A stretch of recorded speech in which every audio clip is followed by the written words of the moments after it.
What if one of the happiest children's shows ever created was also one of the most misunderstood shows in television history?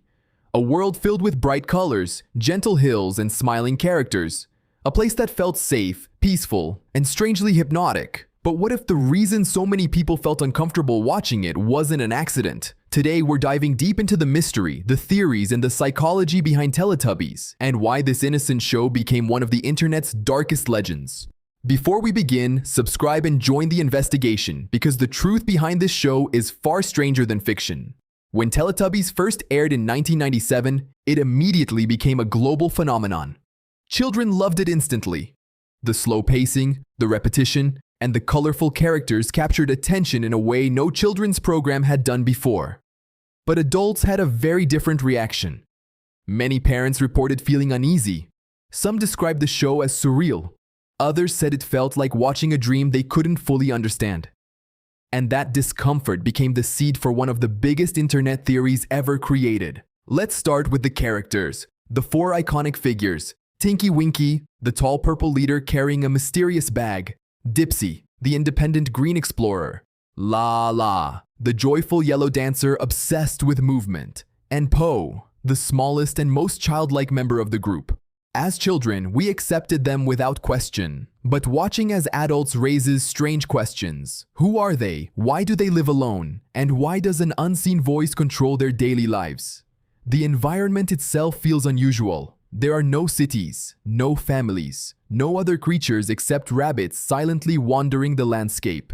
The hills look artificial. The sky feels too perfect. And every day follows the exact same pattern. Wake up, play, watch screens, sleep, repeat. This repetitive structure led some viewers to believe the show represented something darker, a controlled environment rather than a natural world. Then there's the voice known as the narrator. It tells the characters when to start activities, when to stop, when it's time for Tubby bye-bye. The characters never question it, they simply obey. This detail became one of the strongest arguments for online theorists who claimed the show symbolized surveillance or authority. But the strangest feature of all sites directly on their bodies, the televisions embedded in their stomachs, multiple times per episode. The characters stop and watch real children on these screens. The shift from fantasy world to real footage feels almost jarring.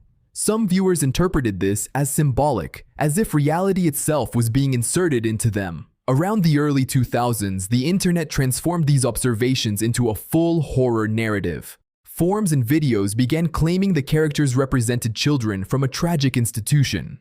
According to the theory, every color, every behavior, and every design choice was secretly connected to trauma. The smiling sun became a watcher. The voice became control. The isolated landscape became confinement. And suddenly, a preschool show turned into psychological horror. The theory spread because it explained a feeling many people already had. That subtle discomfort while watching. Something familiar, yet wrong. And once people heard the theory, they couldn't unsee it. But here's where things become truly fascinating. Because the real explanation isn't horror, it's science. The creators working with the BBC didn't design Teletubbies like a normal television show. They collaborated with early childhood psychologists and developmental researchers. The goal was revolutionary. Create a program experience from the perspective of a one-year-old child. Infants don't understand stories the way adults do. They respond to rhythm, repetition, facial expressions, and predictable patterns. That's why actions repeat. That's why dialogue is simple. That's why emotions are exaggerated. The world is intentionally minimal because babies focus on emotional cues rather than complex environments. Even the famous repetition, again, serves a neurological purpose. Repetition strengthens neural pathways responsible for language recognition. What feels strange to adults feels comforting and educational to toddlers. The slow pacing also has a scientific reason. Fast editing overwhelms developing brains. So scenes move gently, allowing young viewers time to process movement and emotion. It's not laziness, it's cognitive design. And the televisions? They connect fantasy with reality. By showing real children, the program helps toddlers recognize themselves and understand social behavior. It bridges imagination and the real world in a way early brains can understand. So why did adults feel disturbed? Psychologists call this the uncanny effect. When something is almost familiar but operates under different rules, the brain experiences tension. Teletubbies looks like a normal TV show, but it removes adult logic, no conflict, no narrative stakes, no traditional dialogue. For adult viewers, this creates subconscious confusion. The brain keeps searching for meaning that isn't meant to exist. In short, the show feels strange because adults aren't the intended audience. We are watching a world optimized for a completely different stage of human perception. And that misunderstanding allowed internet culture to rewrite the show into horror. Because humans naturally fear what they cannot easily interpret, our brains prefer dark explanations over uncertainty. Ironically, the theories themselves reveal more about us than about the show. They show how nostalgia changes perception. As children, we experience comfort. As adults, we analyze, and analysis sometimes replaces innocence with suspicion. So was Teletubbies secretly dark? No, but the reaction to it proves something powerful. A simple children's program accidentally exposed how differently children and adults experience reality. For toddlers, it was warmth, safety, and learning. For adults, it became mystery, unease, and eventually myth.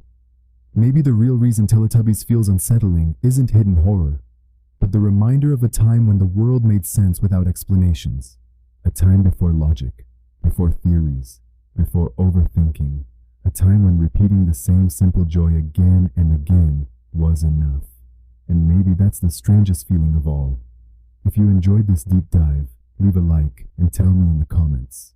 Which childhood show should we investigate next? Because sometimes, the darkest mysteries aren't hidden in the shows themselves, but in the way we remember them. END.